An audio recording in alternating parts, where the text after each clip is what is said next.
Tulad ng sinabi ko, malakas din ang panawagan na mag-resign si Padilla dahil nga doon sa kanyang sinasabi nila ay mali dahil sa senador pero para kakampi ng bubuli. Malakas daw ang panawagan na mag-resign na si Robin Padilla or number 1 Senador Robin Padilla. Nako, totoo kaya yan? Baka naman gawa-gawa lang ng iba yan. Alam naman natin, magaling na senador yan. Magaling. Number 1 nga di ba? Kaya magaling na senador yan. At ito po, ayon po kay Mike Abi, marami na daw nadidismaya. At nang dahil po doon sa, lalo na doon sa nangyaring parang lumalabas po kasi na pro-China na si Robin Padilla dyan po sa hearing. Pero hindi natin alam kung ano yung diskarte ni Senador Robin Padilla dyan, kung pro-China ba talaga siya or mayroon siyang ibang pamamaraan para maging maayos po dyan sa West Philippine Sea. At alamin po natin yung paliwanag po ni Mike Abi kasi may nangyari na pala noon na may senador na rin na nag-resign. At sinabi po niya sa video, kaya na gawin po ni Senador Robin Padilla, marami na daw na gustong mag-resign. Talaga, marami na nga ba? Kayo, gusto nyo rin bang mag-resign na si Senador Robin Padilla? Number 1 senador yan. Panoorin po natin ang paliwanag po ni Mike Abi. Meron po akong gustong iparinig sa inyo at kayo na po ang makakapagbigay ng mga comment o reaksyon. Alam ba ninyo sa kasaysayan ng Senado,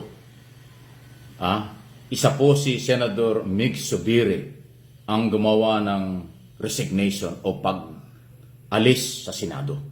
Kasi alam niyo, ang mga elected official, especially sa Senado, Kongreso, lalo na sa Senado, napakahirap magtanggal o tanggalin ng isang elected official o senador.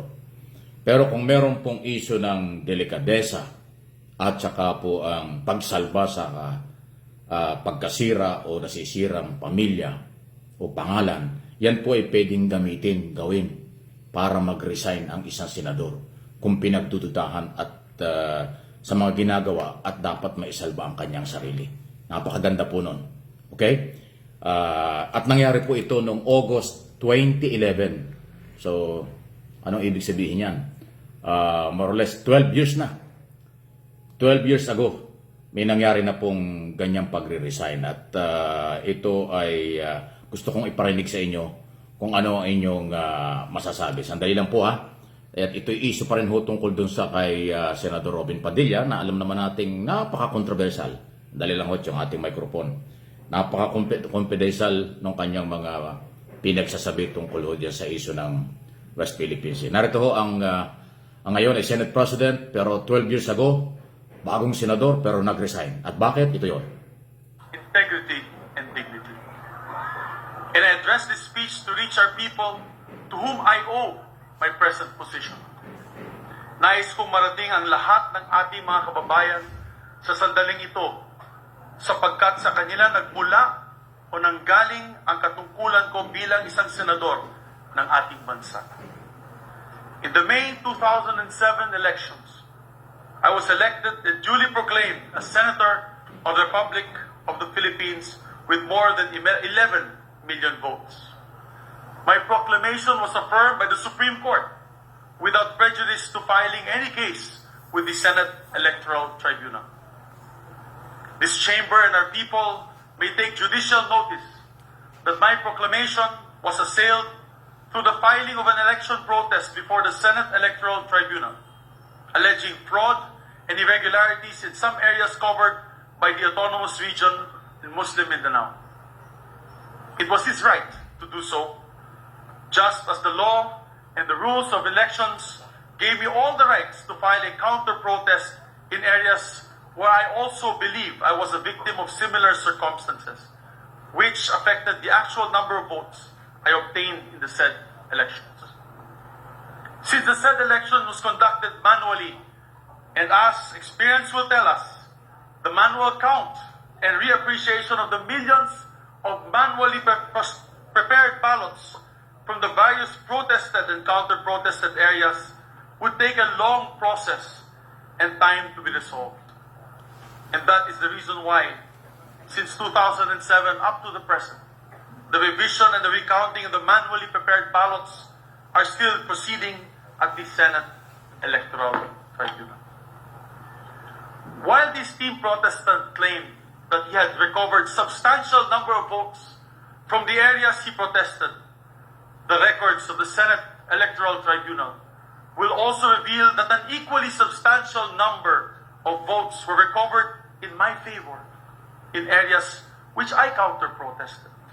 And as a result, the Senate Electoral Tribunal, in its July and August 2010 resolutions, directed the completion of the 100% revision of all the ballots from the precincts I contested.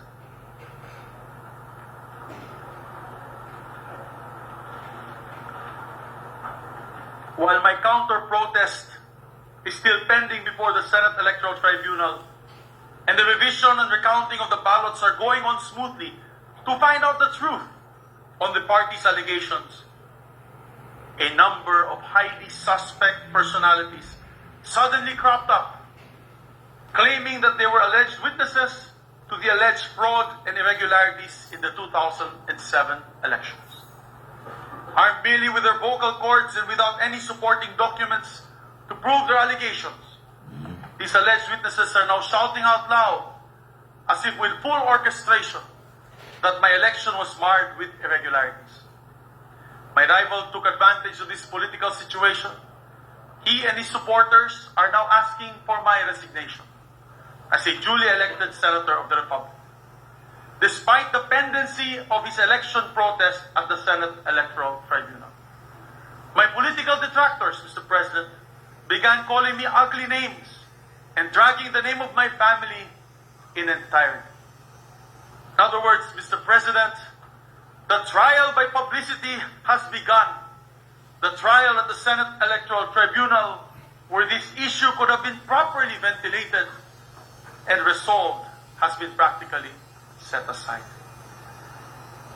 Sa harap ng Diyos at sa harap ng tao, ay nais kong pagtibayin na hindi ako nandaya at wala akong kinausap upang mandaya para sa akin sa halalan.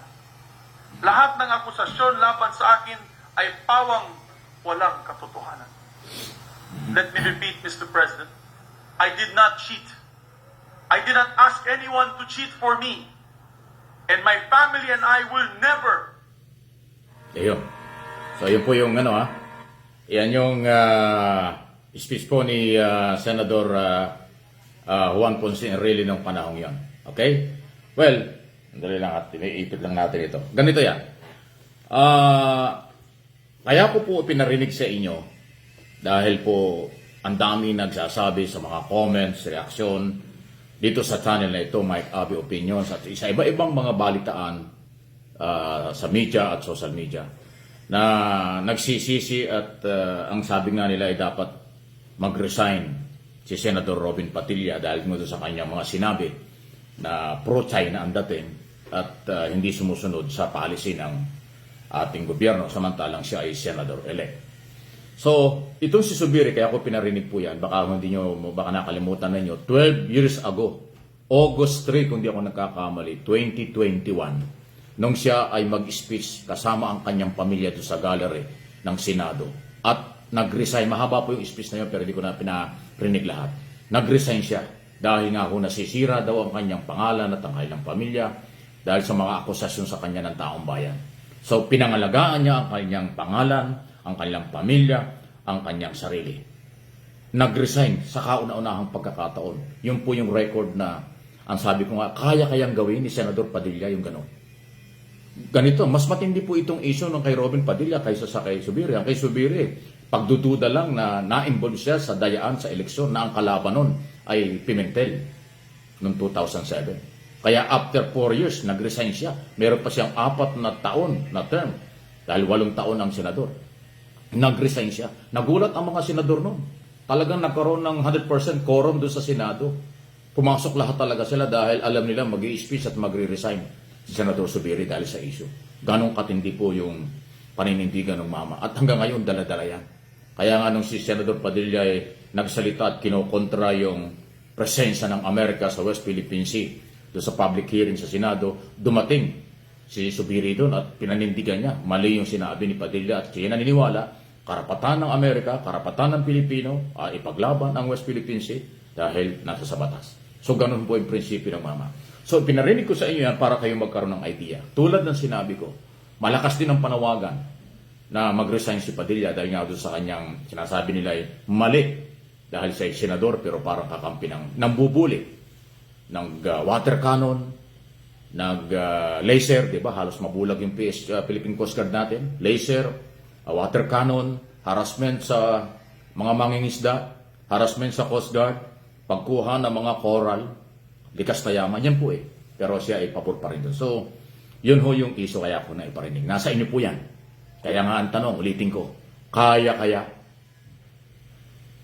ba ni Senador Padilla yung ginawa ni Senador Subiri sa iso lang ng political, sa eleksyon, dahil nasisira yung kailang pangalan, pinangalagaan niya yung pangalan, nag-resign o tahimik.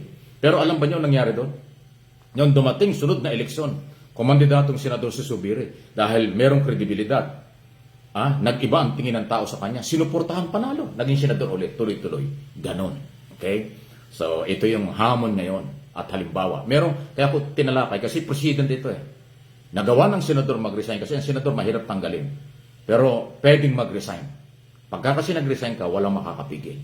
So, kaya-kaya yan ng Senador Padilla na napaka-controversial ngayon. Any comment, reaksyon, nasa inyo po yan. Dito sa Mike Abe Opinions. Sa tingin nyo, pwede ba?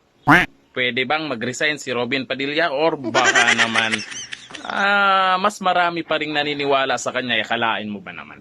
Marami pong bumoto sa kanya. Ang tanong, yung mga bumoto sa kanya, may tiwala pa rin ba kay Senador Robin Hood Padilla? Hanggang dito na lang. Thank you. Bye-bye.